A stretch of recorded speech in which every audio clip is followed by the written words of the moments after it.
بسم اللہ الرحمن الرحیم۔ السلام علیکم ناظرین گرامی، آج کی ویڈیو کا موضوع ایک ظالم باپ اور اس کی نیک مسلمان بیٹی ہے۔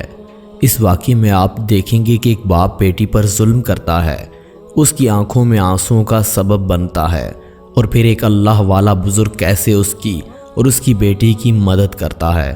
آئیے دیکھتے ہیں آج کا اہم واقعہ۔ میں ہوں آصف جمال اور آپ دیکھ رہے ہیں ہمارا یوٹیوب چینل صوفی وائس ٹی وی۔ ناظرین گرامی، ایک دفعہ کا ذکر ہے کہ اونچے پہاڑوں پر یہودیوں کا ایک گاؤں تھا۔ گاؤں کے قریب ہی ایک گھنا جنگل تھا جہاں خطرناک درندوں کا بسیرا تھا۔ یہودی لڑکی اکیلی باپ کے ساتھ رہتی تھی۔ اس کا باپ بہت ظالم تھا کیونکہ اس گاؤں میں بیٹی جیسی رحمت سے نفرت کی جاتی تھی۔ وہ بغیر ماں باپ کے بیچاری لڑکی گھر کا سارا کام خود کرتی تھی، کھیتوں کی دیکھ بھال کرتی اور پہاڑوں پر بکریاں چراتی تھی۔ ایک دن اس نے بکریوں کو چرانے کے لیے پہاڑوں پر چھوڑ دیا اور خود جا کر درخت کے نیچے بیٹھ گئی۔ کچھ دیر بعد وہ سو گئی۔ جاگنے کے بعد اس نے ایک بکری کو غائب پایا جو کہ اس کو سب سے زیادہ عزیز تھی۔ ادھر ادھر دیکھنے کے بعد اس کو بکری کی آواز سنائی دی۔ آواز کا پیچھا کرتے کرتے اس نے بکری کو ایک پیڑ کے نیچے بندھا ہوا پایا۔ بکری بھی اس وقت پانی پی رہی تھی۔ وہ حیرانگی سے دیکھ رہی تھی اور سوچ رہی تھی کہ بکری کو کس نے یہاں باندھ رکھا ہے۔ بکری کے تھوڑا پاس جاتے ہی اس کی نظر جھونپڑی پر پڑی جس کے اندر ایک نورانی چہرے والے بزرگ بیٹھے ہوئے تھے۔ لڑکی بکری کو کھولنے لگی مگر بکری وہاں سے ہلنے کو تیار نہ تھی۔ لڑکی بھی بکری سے مخاطب ہو کر کہنے لگی کہ میری پیاری بکری، مجھے بھول گئی ہے کیا؟ بکری بھی اپنی زبان میں کچھ بول رہی تھی۔ اسی وقت اس بزرگ کی آمد ہوئی اور کہنے لگے کہ پیاری بیٹی یہاں کیا کر رہی ہو؟ لڑکی کہنے لگی بابا یہ میری بکری ہے، یہ پہاڑوں سے یہاں بھاگ آئی ہے، آپ اس کو مجھے دے دیں، میں اس کو لے کر گاؤں روانہ ہو جاتی ہوں۔ یہ کہتے ہی لڑکی کو چکر آنے لگے۔ گرمی کے موسم میں اس کو سانس لینے میں دشواری ہو رہی تھی۔ بابا کہنے لگے کہ پیاری بیٹی، لگتا ہے کہ تم بہت زیادہ محنت کرتی ہو۔ لڑکی جواب دینے لگی بابا جی میں یہاں روز دوپہر کو پہاڑ پہ بکریاں چرانے آتی ہوں۔ بابا کہنے لگے بتاؤ بیٹی تمہیں کیا چاہیے؟ لڑکی بھی فوراً اسے کہنے لگی کہ کاش یہاں آسمان پہ بادل چھا جائیں اور ٹھنڈی ہوا چلنے لگے اور موسم خوشگوار ہو جائے۔ بابا نے کہا ایسی بات ہے تو تمہاری خواہش ابھی پوری ہو جاتی ہے۔ بابا نے وضو کیا اور رب العالمین سے دعا کرنے لگے۔ لڑکی نے غور سے دیکھا کہ وہ کہہ رہے تھے کہ یا اللہ ہماری اس دعا اور اس نیک بندی کی دعا کو قبول فرما۔ بابا دعا کرتے جاتے اور اشک بہاتے جاتے۔ لڑکی بھی حیرانی سے ان کو تکتی جاتی۔ ناظرین گرامی، بابا جی کی پلکیں گیلی ہو گئیں، سسکیوں کی آواز آنے لگی۔ لڑکی پریشان ہو گئی۔ وہ من ہی من میں سوچ رہی تھی کہ زندگی میں بہت سے لوگوں کو مانگتے ہوئے دیکھا ہے مگر ان کا انداز نرالا اور مختلف ہے۔ لڑکی خوفزدہ ہو کے بزرگ بابا کو دیکھ رہی تھی کہ یہ آخر کر کیا رہے ہیں، کس سے مانگ رہے ہیں۔ چند لمحوں بعد موسم بدلنے لگا، آسمان پہ بادل چھا گیا، تپتا سورج بھی چھپ گیا، ماحول پرسکون ہو گیا۔ بزرگ بابا نے اللہ تعالیٰ کا شکر ادا کرنے کے لیے دوبارہ ہاتھ باندھ لیے۔ اس کے بعد وہ لڑکی کی طرف رخ کر کے بیٹھ گئے۔ انہوں نے ہاتھ میں موجود رومال سے گیلی داڑھی کو صاف کیا اور کہا دیکھ لو میرا رب اپنے کسی بھی بندے کی دعا رد نہیں کرتا۔ لڑکی بولی آپ کون سے رب کی بات کر رہے ہیں؟ کس کا رب؟ بزرگ کہنے لگے میں اس کی بات کر رہا ہوں جو رب واحد ہے، جس کے سوا کوئی معبود نہیں، اور جو تم نے مجھے دیکھا اٹھتے بیٹھتے رونا اور دعا کرنا، یہ سب نماز ادا کرنے کا انداز تھا۔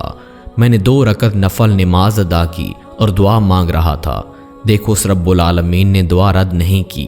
لڑکی بولی یہ عجیب معاجرہ میں نے پہلی بار دیکھا ہے، آپ بتائیں آپ اپنے رب کو کیسے مناتے ہیں؟ بزرگ بابا مسکرائے اور کہنے لگے میں نے یہ اپنی ماں سے سیکھا ہے۔ بچپن میں جب کوئی بھی بات منوانی ہوتی تو میں رونے لگتا اور میری ماں مجھے روتا دیکھ کر تڑپ جاتی تھی اور وہ میری ہر خواہش پوری کر دیتی تھی۔ اس کے بعد اللہ تعالیٰ نے مجھے ہدایت دی اور میں عالم دین کے پاس قرآن مجید پڑھنے لگا۔ بیٹی تمہیں بتاتا چلوں کہ قرآن مجید ہماری مقدس آخری آسمانی کتاب ہے۔ ایک دن مولوی صاحب نے مجھے بتایا کہ اللہ پاک اپنے بندے سے 70 ماؤں سے زیادہ پیار کرتا ہے اور میرا اللہ میری ہر جائز دعا سن لیتا ہے۔ بیٹی یہ میرا کمال نہیں بلکہ اس رب کا کمال ہے۔ لڑکی یہ سب سننے کے بعد سوال کرنے لگی اس کا مطلب یہ کل کائنات، یہ چرند پرند، سورج، حتیٰ کہ آپ، میں اور میری یہ چند بکریاں، سب کا خالق و مالک صرف وہی رب ہے۔ بابا کہنے لگے بالکل بیٹی، جس طرف تم نظر ڈالو گی جہاں جہاں جاؤ گی صرف اللہ کی ذات کو پاؤ گی۔ لڑکی نے کہا کہ بابا جی آپ مجھے کلمہ پڑھا دیں، میں مسلمان ہونا چاہتی ہوں۔ بابا نے لڑکی کو کلمہ پڑھایا اور اس کو وضو کرنے اور نماز ادا کرنے کا طریقہ سمجھایا۔ اس کے بعد وہ گھر کی طرف چل پڑی۔ لڑکی کا باپ ہاتھ میں ڈنڈا لیے اس کی راہ دیکھ رہا تھا۔ ناظرین گرامی، لڑکی کی پہنچتے ہی اس نے پوچھا کہ کہاں رہ گئی تھی۔ لڑکی کہنے لگی بابا بکریاں جنگل میں چلی گئی تھیں، ان کو ڈھونڈنے لگ گئی تھی۔ باپ نے بیٹی پر ظلم کرنا شروع کر دیا، زور سے مارنے لگا، اتنا مارا کہ لڑکی تڑپ تڑپ کر بے ہوش ہو گئی۔ ہوش آنے کے بعد اس نے خود کو کمزور پایا، وہ اٹھ بھی نہیں سکتی تھی۔ پھر اچانک وہی بزرگ یاد آئے، جیسے کہ وہ اس کو کہہ رہے ہوں بیٹی اٹھو اور نماز ادا کرو۔ لڑکی نے ہمت کی اور اٹھ کر نماز ادا کرنے کے بعد زاروں کی طرح رو کر دعا کرنے لگی، اے میرے پیارے اللہ، میرا باپ مجھ سے محبت نہیں کرتا، میرے باپ کے دل میں میرے لیے محبت ڈال دے، ان کو ہدایت دے۔ دوسری ہی جانب اس کا باپ جنگل کی طرف روانہ ہو گیا اور اچانک سے اس کی نظر ایک خونخوار چیتے پر پڑی جو کہ اپنی شکاری نظروں سے خوفناک دکھائی دے رہا تھا۔ چیتا آہستہ آہستہ اس کی طرف بڑھا اور اس پر حملہ کر دیا۔ آدمی زخمی ہو گیا۔ نشے کی حالت میں اس نے ایک بزرگ کو پاس دیکھا، اس کے اشارے کرنے پر چیتا پیچھے ہٹ گیا اور کہنے لگا بس اس کو اس کے کیے کی سزا مل گئی ہے، اب تم چلے جاؤ۔ چیتا بھی وہاں سے بھاگ نکلا۔ آدمی نشے کی حالت میں بابا سے سوال کرنے لگا کہ تم یہاں کیا کر رہے ہو، تمہارے کہنے پر چیتا کیسے چلا گیا؟ تو بزرگ نے جواب دیا کہ پتہ ہے تو کس کی وجہ سے بچ گیا، صرف اور صرف اپنی بیٹی کی وجہ سے، جس کو تو ابھی مار پیٹ کر آیا ہے۔